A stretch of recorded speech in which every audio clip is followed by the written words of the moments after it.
Welcome back to Talking Dairy, where we dive into the most important topics on the minds of Kiwi dairy farmers. Alongside the joys of working on the land and working with animals, dairy farming also brings plenty of challenges. We all know that mental well-being is a concern in our sector. Today, to coincide with Mental Health Awareness Week, we're talking with one farmer who's been to the bottom and nearly left the industry because of the physical and mental strain he was under.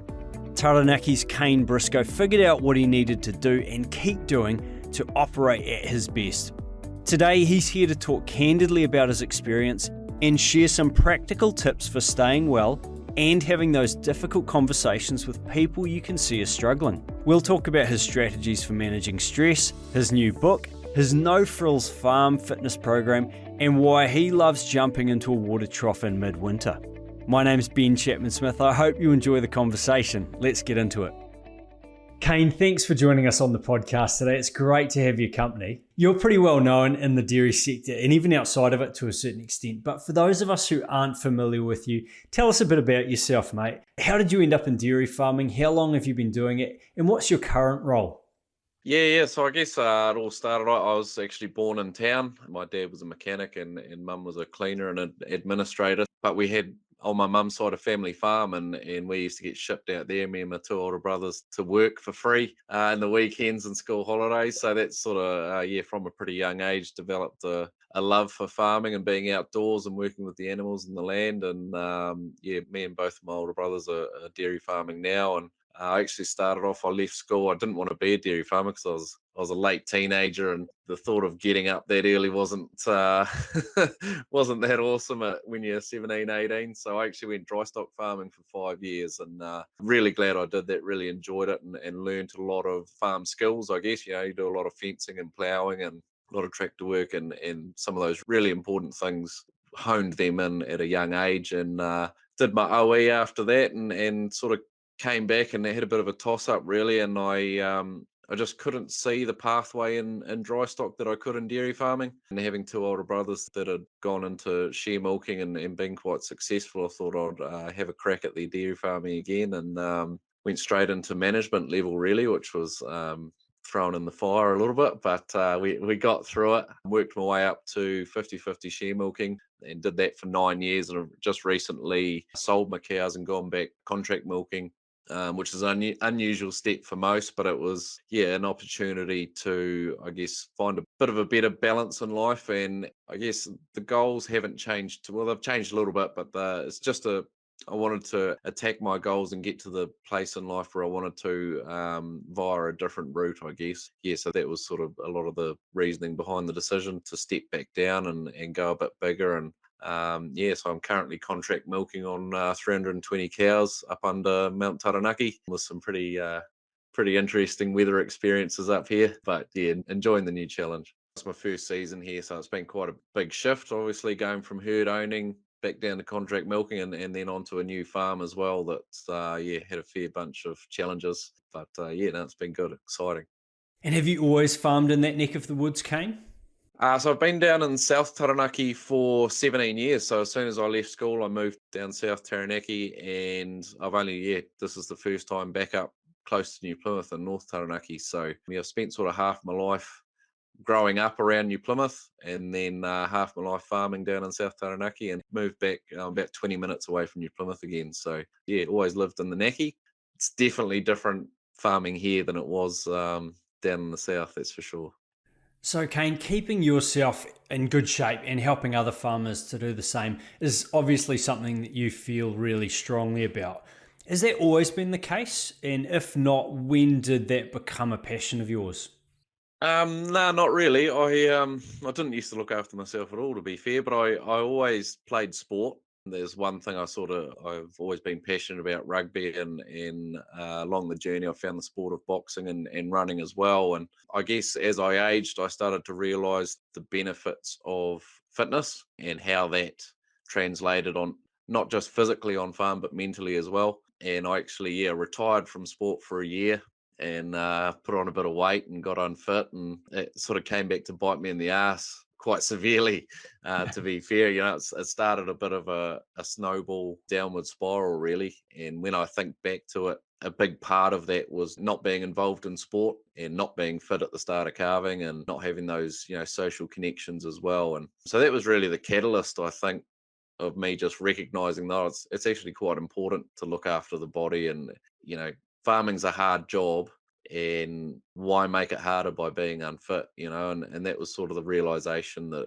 it actually does help to be physically fit, and it definitely made a difference to my clarity of thought on the farm, and dealing with stress and all those challenges. It really does make a difference when you've got an outlet that's off the farm is super important. So yeah, probably 6 or 7 years ago, I had that realization, and ever since I sort of made a pact with myself to start off the season fit and strong, and do those little habits, I think, that keep the mind and body fresh and ready to go.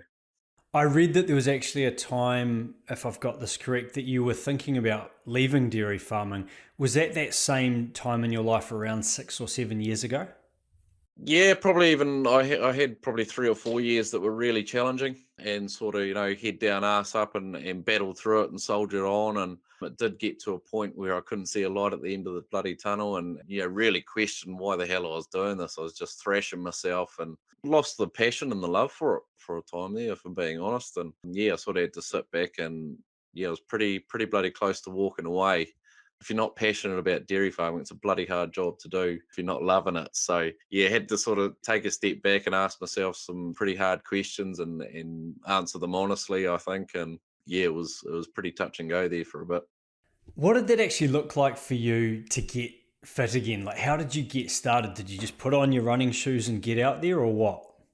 Yeah, I did. I started with a little bit of running. I'd never been a massive runner, but I'd always run to get fit for rugby and boxing. So that's where I started. And I actually hung the boxing bag back up in the shed that had been gathering dust in the corner of the garage for a few years. So hung that back up, and I'd go for a 5 or 10 minute jog, and then try and hit the bag for 3 or 4 rounds. And that's how it started. And after probably 2 months of that, I actually went back to a boxing gym and started doing some more formal training.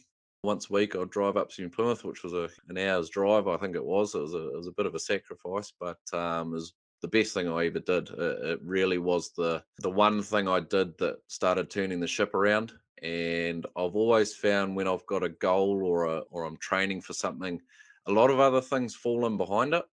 So you are concentrated on doing the fitness thing, and because I was physically exerting myself, I started looking after the old body in other ways as well. So I started eating a bit healthier, and started making sure I was in bed by 9 o'clock, and just a lot of other things sort of toe the line in behind that one modality. And yeah, it was just, I was pretty unfit, so it was not much running involved at the start, but after 3 or 4 months, you start to see a really big change. And I think I lost 6 kilos in about 2 months, or just over 2 months, and another four over the next 3 months, I think, and got back down to a pretty tidy, fit feeling me, and that brings about a lot of confidence within yourself too.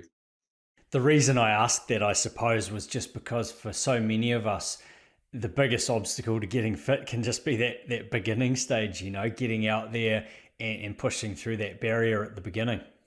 Yeah, and it's quite question I often get asked is, what should I do? And I just did what I knew. I'd done a bit of running and walking before, and I wasn't massively into strength or anything. I always did a lot of push-ups and sit-ups when I was training. But yeah, it's just starting with what you know. And for a lot of people, it's just being more active. Getting out, doing a step count every day, and trying to beat that. Just moving more, that really is the start, and the rest will follow in. You'll find a passion, whether it's CrossFit or running or Pilates or whatever it is. You'll find your groove eventually if you try enough stuff and stick at something. You've touched on it a bit already, I guess, but why do you think it is that so many farmers experience challenges with mental health? Yeah, I mean, I'm a big believer that the problems we have are no different to anybody else's, but our environment is very different. And that's what makes it unique, I guess. Everybody has the same bloody problems, more or less. We all go through the same crap, but the farming environment is what makes it a little bit special or different for us. There's a big chunk of our work is out of our control. We're at the mercy of the weather and we're at the mercy of the market. So we get the worst of both of them usually. That creates a really high pressure, stressful, challenging environment to operate in mentally and physically at times. And I think that's the real big difference is, farmers were business owners, for the most part. If you're at management level or above, you're in a really unique place where you've got to deal with all these things that are out of your control, but you've also got to operate a profitable business with a social license now as well, because that definitely plays a part in the pressure. So the trouble I've found with myself was that I was working in the business and you're a CEO, but you're still milking the cows and doing all the shit jobs, all the $20 an hour jobs too. It's a lot to deal with. Most businesses have a CEO or something that an operations manager or the like that's not necessarily on the floor all the time, and they've got that ability to manage people and that sort of thing. And I think that was the really tricky thing for me, was juggling all that pressure and not having the right tools around me or the people around me and things to be able to deal with it. And perhaps as well, I think doing what previous generations had done or how they'd done it, and not being aware enough to find new ways to do it, I think is really important when we look to the future. There's rules, but there's no rules too. So we've got to be really creative and open-minded, I think, about doing things differently, and not just doing what we've always done is super important, I think. And do you think the isolation factor is also quite a big one in terms of being a reason why farmers can struggle? Yeah, definitely, mate. I remember a time when I didn't go past the farm gate for like 8 or 9 weeks or something. It's far too easy to isolate yourself if you want to. I'm a massive believer in rural New Zealand being a part of our identity. Every New Zealander's identity. It's a big part of this country and always has been.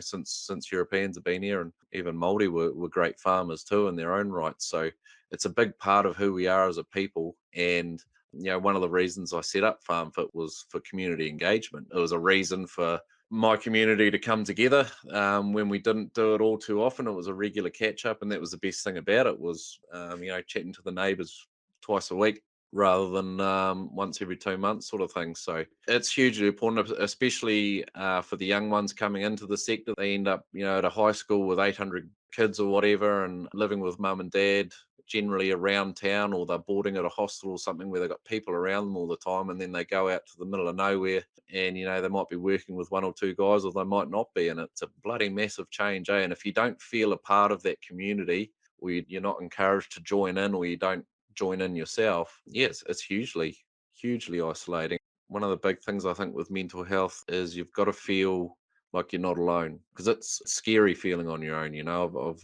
equated it to sort of being lost at sea on your own. I couldn't think of bloody much worse. But if you're there with 10 other people on your little inflatable out in the middle of the ocean, you're in the same boat with others, and it's just a little bit of comfort, I think. So at every level, I think it's super important to engage with the community and have those rural communities strong is really high on the priority list for me.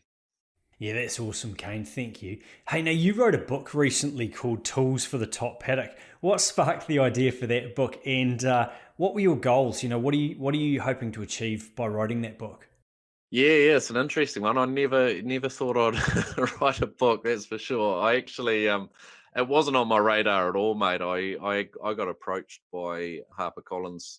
They'd been watching me for a while and were interested in the story behind FarmFit, I guess, and the videos and what I was putting out there. So yeah, they sort of approached me with interest, and I that sort of sparked it up for me, because I'd never even thought about it really. And the more I thought about it, the more I liked the idea of being able to give people the full story, I guess, and go into a bit more detail rather than a 1 minute social media post. I could write a whole chapter on something, and I think the stories in there will really resonate with your average farmer in New Zealand, because I am that average farmer in New Zealand. At the end of the day, I've done something a bit different the last few years, but before that, I was just any other farmer down the road. So really what I wanted to get across to that was those relatable stories, so people didn't feel alone, that I've gone through similar things to most other people, not just on the farm but in life in general as well. An easy way for people to digest and understand the lessons, I guess, that I've learned, and I really want people to read it and feel some comfort, get some emotion spark within them, but also to have some simple tools that they can use to make their life a bit better. That was it, really. Really wanted to get that value across that no matter who you are, no matter where you are, and whatever situation you're in, you've got more control over it than you probably realize you do. And here's a few things you can start with to turn the ship around and start a new journey. Hey, well, congratulations, Kane, on being published. That's an amazing achievement for anybody. It must be pretty crazy for you when you pop to town and see your face there on the bookshelf. Oh, it's so weird. I haven't got used to it yet. Yeah, so it's a very, very strange feeling, to be honest, but pretty proud to have it out there, that's for sure. How did you find the time to actually sit down and write a book? Because that's an enormous task. I actually don't know. I don't know how I did it, but it was a lot of being really efficient with my time and almost planning it into your day for the most part was 20 minutes at lunchtime, an hour and a half at night. There's a fair few late nights to be fair, but it was if you want something, you make it happen, I guess. And at the end of the day, that's what I did. Yeah. Yeah, good stuff, Kane. Hey, look, in your book, you share some simple tools that you've developed along the way for dealing with the mental and physical strains of living a life on the land. Can you share some of those tools with us today? Yeah, so one of the more important things I think that gets overlooked is breathing. Like I played rugby from the age of 5 to 29, I think it was, or 28. Not one coach ever talked to us about breathing at all. But I spent 1 month in a boxing gym, and I'd had a tutorial on how to breathe properly for fitness. When you're doing sports. So that was a really interesting one. And I sort of developed that knowledge around how to breathe for boxing, and took that into my rugby, and saw a difference. And then from there took it into farming and general life, and sort of just been playing around with it. And there's a lot more information around it available now, but there wasn't so much. What was this, sort of 15, 16 years ago, when I sort of first started looking at breathing. But that's been a game changer for me in dealing with pressure and stress and anxiety and overall health, is learning to breathe, and learning how I can control it, and how powerful it is for clarity of thought, and dealing with those stressful things. So that's a big one for me. And another one, I guess, is how we react and how we deal with stress. Obviously, it's one of the main things I get asked about, really, is problems and stress, because it's, the life of a farmer is just, we're just dealing with problems every single day, multiple problems, and it's bloody stressful, and a lot of them are big problems. So the thing I had to do, I guess, was, instead of reacting to a problem, and particularly with emotion, it's pretty easy to let the F bombs fly, and flap your arms up and down, and jump up and down and get pissed off about everything. But to actually, when something happens, think about the outcome I want from it first before I react. I think that was super valuable, reacting the right way, and not just how our emotions tell us to react straight away. And there's massive challenges. You can look at these problems as something breaking in the shed, or the problem of regulations coming in. There's a vast array of problems, big and small. And I think about, when we're talking in the big scheme of things, the future going forward, dairy farming, and all the challenges we've got ahead, we've really got to think about the outcome that we want as farmers, and work backwards from there to how we react to what's coming in now, rather than just either putting our head in the sand, or for lack of a better word, telling regulation to piss off, in one way or the other. We've actually got to think about, what does farming look like in 20 years or 10 years, or how do I want my farm to operate? What do I want it to look like? And really working, problem solving from the outcome backwards, I think, has been hugely beneficial for me. And it's so much more positive and creative and energizing to do it that way, than trying to beat our problems with a hammer, as a lot of us do. It's just such a better way to farm into the future, I think. So that would be a couple of good ones that have definitely helped me. Can you think of anything that's happened, an example from the last week or two, where something's happened that either did rattle you or could have rattled you, and how you responded to that? So the new place I'm on has got quite an old cow shed, and it's not just a fresh problem. It's been a problem since we got here, but we didn't really have time to get the shed set up before spring, before calving started. So I've got an old style 35 bale rotary with the old style cup removers in it, and it was unloved when we got here.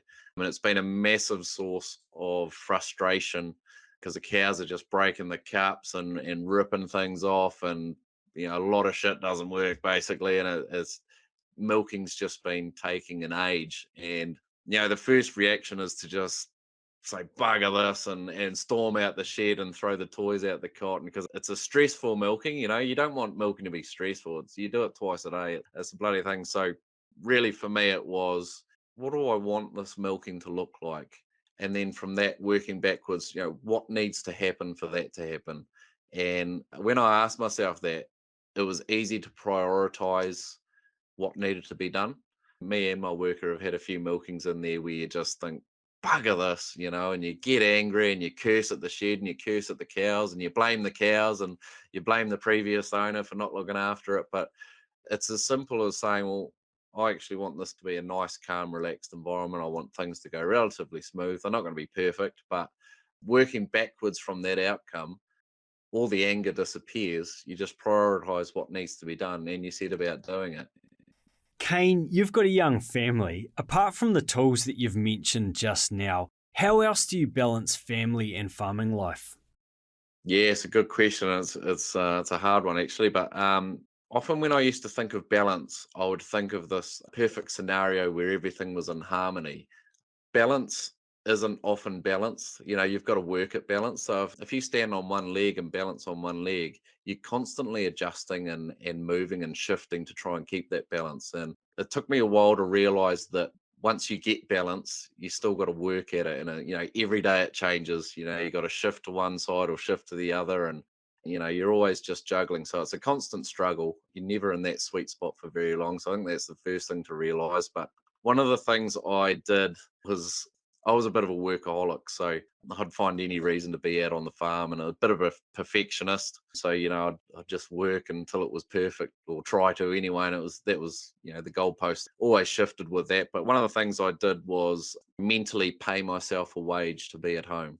And it sounds like a shit thing that you have to pay yourself to be at home with your family, but that's mentally one of the things I did was, okay, well, my time's worth 150 bucks an hour or 100 bucks an hour, whatever you make it.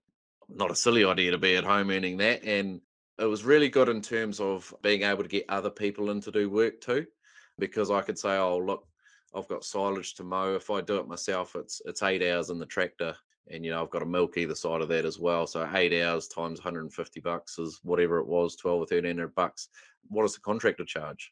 And I think they were 200 or 250 bucks an hour for their mowers to come in, but it would only take them 3 or 4. So when you compare those, there was only a couple of $100 difference between them doing it, me doing it. And I could either go out and work a 15-hour day and just be on the go full noise, or I could do a normal day and be a bit more relaxed about my day, and everything got done properly on the farm, and I still got to go home for lunch and have a decent break with my family and play with the kids and go about my day as normal, and let the contractor come in and do what they're best at. So that was a really useful tool for me to juggle up some of those decisions. I sort of was brought up farming that you do everything yourself to save money, but something always misses out, and you either do a shit job or something, or while you're mowing the silage, you're not paying attention to the cows, or you're not working on your business, you're not coming up with new ideas. There's always a consequence to working long hours. So that was just a mental way for me to check myself, I guess, and make sure I wasn't being a dickhead. Kane, you talked a little bit earlier about FarmFit. I'm interested in knowing what your gym actually looks like, because you're really big on the idea, aren't you, that you don't need to spend loads of money on expensive gym equipment to keep in shape. Tell us about your setup down there at your place. And also, if I was to rock on up to a training session at your place, what should I expect?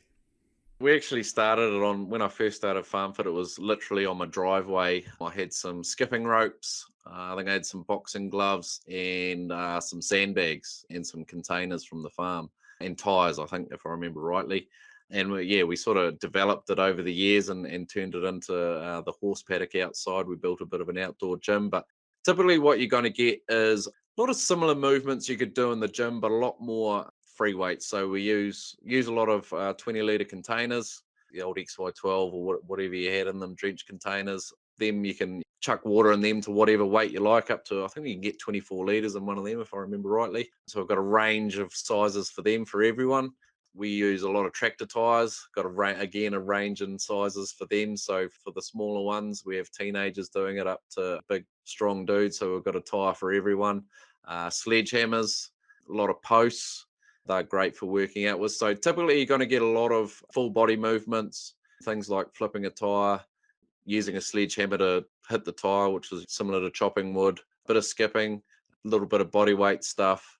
And we also use quite a bit of sandbags as well now. And it's about, as much as I could, I tried to replicate some of those movements you'd do on farm, lifting shit off the ground. And occasionally you got to chuck a bag over your shoulder or a lot of carrying stuff. The old farmer's carry is one of my favorite movements, tire flipping, things like that. So the big general movements, and it's all about that general fitness. So you build strength in odd movements, if that makes sense, carrying odd weights, odd objects. So it is a really good base for anybody, whether you're a farmer or townie. Sooner or later you got to pick shit up off the ground and turn it round and twist your back and those sorts of things. So it sort of follows the model of general physical preparedness, where you get reasonably good at doing everything and anything. And that's the model I like. It's a really good base for anyone to start with. Creating that strength in those odd movements creates a lot of safety with your work, particularly for us farmers. A lot of people would get really crook if they saw someone flipping a tire and they had a bent back, a rounded back. But it's actually quite safe if you get strong at it. So it's just about understanding it and progressing and getting strong at those things, and way less likely to get injured at the end of the day. How many sessions do you run a week, and how many people typically come to those? Yeah, so we're doing 2 sessions a week from sort of end of January through to calving. And let's be honest, shit weather, you don't get too many. You might get 4 or 6, but we've had up to, I think 21 was our biggest for a session. We generally average around a dozen twice a week, so it's a pretty good little team. Very cool. And I hear that you're a little bit partial to jumping into a cold water trough in winter. What's the story there, Kane? Once or twice, mate. I did it. It's something I got into to just sort of challenge myself, and there's a lot of benefits for cold water therapy and that sort of thing, but at the bones of it, it's just to remind me that I can do it and that I am tough enough. That's quite a cool feeling, actually, to, because we get a bit soft, let's be honest, and you see that cold water and you start to shiver already. But when you can actually jump in it in a controlled way and calm yourself through it, I think is hugely powerful. Yeah, it's a good little reminder that you're not as fragile as you think you are. Yeah, good on you, Kane. I don't know if I'd be jumping into a water trough anytime soon, but hey, the theme of this year's Mental Health Awareness Week is reconnect with the people and places that lift you up. What does that theme mean to you? I mean, how do you stay connected with the right people, and what kind of places do you enjoy spending time? Yeah, that's a really good one. And for me, it's getting out and doing the things that you love and that bring you joy and fill your cup. So I'm a big nature lover. So getting out in the bush and taking the kids for a hikoi up the hill or something like that, or going to the beach. It's really important to make time for that, especially when you're stressed. It makes sense when we're at our most stressed to take the time to actually de-stress, which is hard to do, but it's important that we do it. And yeah, we touched on it, I think, earlier with connection. Is it's important to get off farm, and I find it quite helpful to talk to people that aren't farmers, because they give you a different perspective on things, and it's a good opportunity to switch off from the farm if you can have some good conversations about other things. It is important to talk to other farmers and understand that you're probably dealing with the same problems, and you can nut some ideas out or just feel some comfort through that. But I find it quite important to socialize with a range of people, and they're always good at giving a different perspective, I think. Kane, just a couple more questions before we finish up, but let's talk about tricky conversations for a second. How do you go about approaching a mate or a colleague who you can see struggling, but hasn't reached out to you for help? Yeah, it's always a real tough one, mate, and I'm no expert on this, but we often, I think, approach that conversation perhaps in the wrong angle, that we go in there trying to help them or trying to coax it out of them so much, where I think we actually need to go to them and perhaps tell them how we are and tell them our story and how life's going for us. We've all got some shit going on and some negatives in life that are happening or challenges. So I think it's important to perhaps get that across first. And by doing that, I think that generally gives the other person the opportunity to reply to that with their own crap, what's going on. So I think if we, change that and just approach it in a really human, empathetic way. Particularly in farming, a lot of the responsibility comes from that work relationship where you might be a manager or a farm owner, and you've got staff, and you know that something's up, and it can be quite frustrating when someone doesn't open up to you. It's just understanding and treating them as a human first before a colleague, and I think if you can do that genuinely, people will understand that you care and that you want what's best for them. And yeah, I think it's always a really good idea if you're above someone in the workplace or your role or whatever it may be, to be a little bit more open and honest with the challenges that are in your life. I think that creates a really special bond within a team where honesty is valued and it's genuine. And if you're a manager or a farmer, you don't need to be perfect.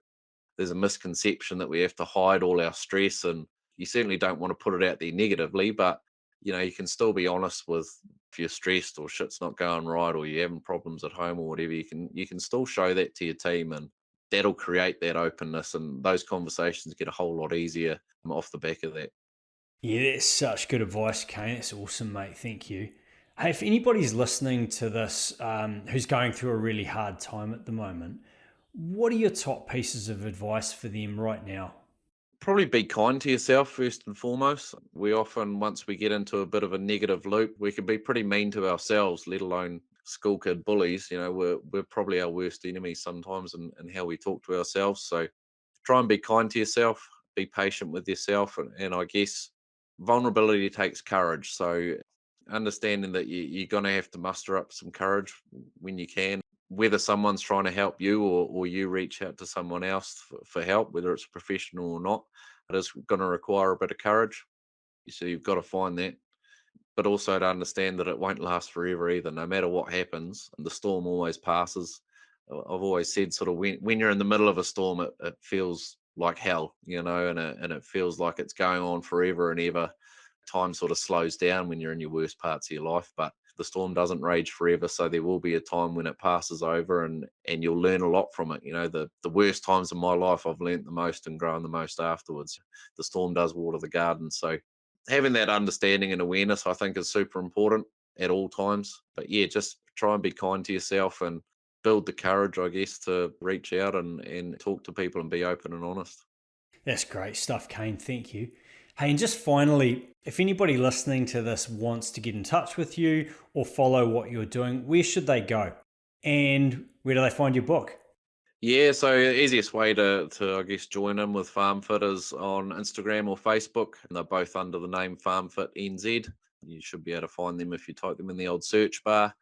And the book is anywhere where there's a good bookstore, there'll be my book. And if they don't have it, they're not a good bookstore. So Paper Plus, Whitcoulls, and the Warehouse generally have them. And I know there's some individual sellers, the smaller bookshops around the country, but it's also available on my shop, which, so you can click through on Facebook and Instagram to the FarmFit shop where there's a bit of merch, and the book is there as well, where I can send it out personally, put a little squiggle on it too if you want.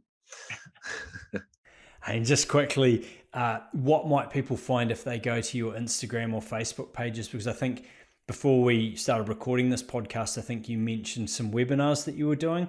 Is that something that people can take part in? Yeah, so it's a bit of everything, mate. The one bit of advice I got with social media, and particularly starting a fitness page, was to just put fitness stuff up there. But they're probably more likely to find farm stuff and interviews and mindset tips and tricks on there than as anything else. So there's a bit of everything. I try and chuck a bit of all aspects of life up there. Try and keep it as real as possible. Yeah, we do. I've had some pretty awesome guests on. Actually, we do a live Instagram podcast. So it's a live video chat with a guest. And the idea with that is that people can actually interact and ask their own questions and leave feedback live. So the conversation can go wherever they want it to go, really. So the audience is involved. And yeah, I think that's pretty unique. We've had some pretty cool people on there, and not just farming either. I try and get people that have some value for us, but perhaps in a different environment. Sports people, we've had radio DJs, all sorts on there, just sharing their story of life, and people can try and pick the gold out of it, and people can resonate with their story and understand them and pick up a few things for themselves as well. Well, Kane, thank you, mate, for your time. It was absolutely awesome chat with you, mate. Heaps of great nuggets for people to pull out, and I learned quite a bit personally there too. Thank you. And hey, just thank you for your time. Congratulations on being published with your book, and also just thank you for what you're doing in the sector to work on well-being. The stuff you're doing is making a real difference, and we really appreciate it, man. Thank you. Cheers, Ben. I appreciate that, mate. Thank you very much. Thanks for tuning in to Talking Dairy today. If you think you could do with some help right now with your own mental health, we'd really encourage you to reach out and make use of the great support services available out there. A good place to start is with your GP. Just phone them up and make an appointment. But if you need to speak with someone sooner, here are some places to go. There's Rural Support Trust, 0800 787 254, the Depression Helpline, 0800 111 757. You can also free call or text the number 1737 at any time of the day to talk to or text with a trained counsellor or a peer support worker. And for some advice specifically for farmers on how to stay in your best shape mentally and physically, check out farmstrong.co.nz. Finally, if you're keen to listen to more of our podcasts, go to dairynz.co.nz/podcast or find us on your favourite podcast platforms. Catch you next time.